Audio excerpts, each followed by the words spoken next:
What's going on YouTube? This is Acadius, and in this video, I'm going to show you the most efficient way to farm Warbonds in Helldivers 2. And the best part is that these strategies are solo strategies, so while we all wait on the devs to fix quick play, we can be farming up those weapons for what is to come. If you are like me, then all you want to do is just get to those nice, shiny new weapons as fast as possible, so you can play whatever build you want while having fun with some friends. So let's all have some fun together by gaming the fun right out of the game. First things first, the mission types. For this, you'll be playing on Helldive difficulty, and you will need to kick anyone that joins your game as quickly as possible, as them being in your game will alter how the enemies behave and can change where you respawn when you die. Considering you only have about 5 lives to accomplish your goals, you can't have bad spawn locations because that would slow you down.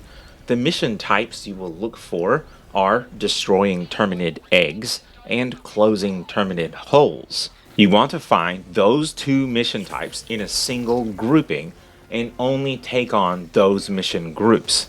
This will net you 8 Warbonds for the first mission you complete and 11 Warbonds for the second mission. We won't be doing the third mission in that group because no matter what mission type it ends up being, it will take too much time and would be too difficult to complete. Remember that if you try it and fail, then you've wasted your time. So, for both mission types, you will be using light armor that has 544 move speed, and you want that armor to give you an extra 2 grenades. If you are trying to destroy terminid eggs, then you will want to use impact grenades or incendiary grenades. Both work extremely well in this scenario, but if you are closing terminid holes, then you will want to use any grenade that is not impact or smoke grenades. For stratagems, you will want to take the 500k bomb on both types, and I like to take explosive stratagems for closing terminid holes, and sometimes maybe an AT rocket weapon for closing them at range. But for destroying eggs, the jump pack is a good choice as it allows you to jump into the egg chamber from the back.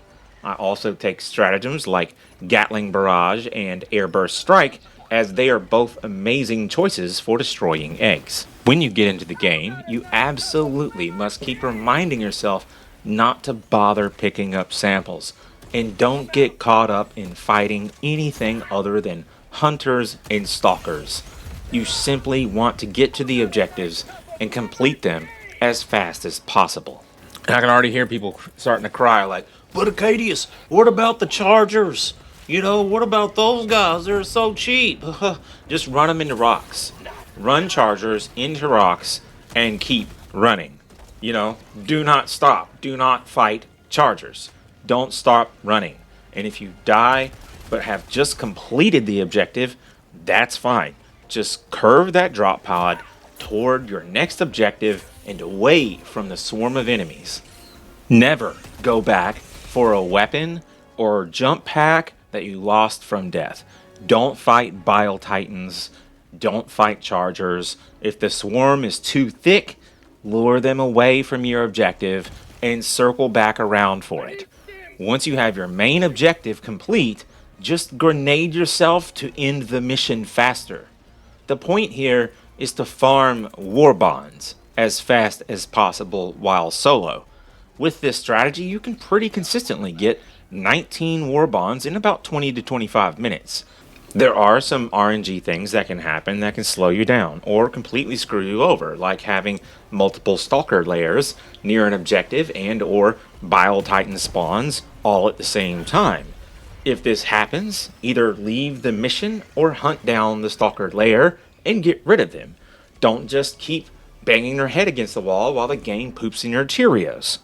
And you might be wondering, how do I deal with a Bile Titan that wants to chase me across the map?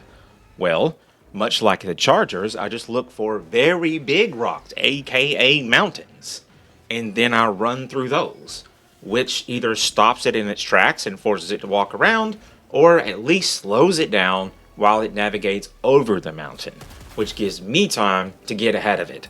You know, the other thing is, if it kills you, then that could be exactly what you needed. because then you can curve your drop pod away from the Bile Titan and then go about your business.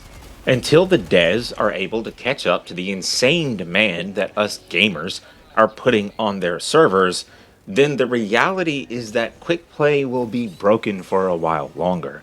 And if we are going to be doing a lot of solo play already, then we may as well make the best of it and farm up the weapons that we actually want to play with. So this is the most efficient way that I have found in order to farm Warbonds solo. Have you found a better way? Let me know in the comments below. Don't forget to like and subscribe, and I will see you in the next video.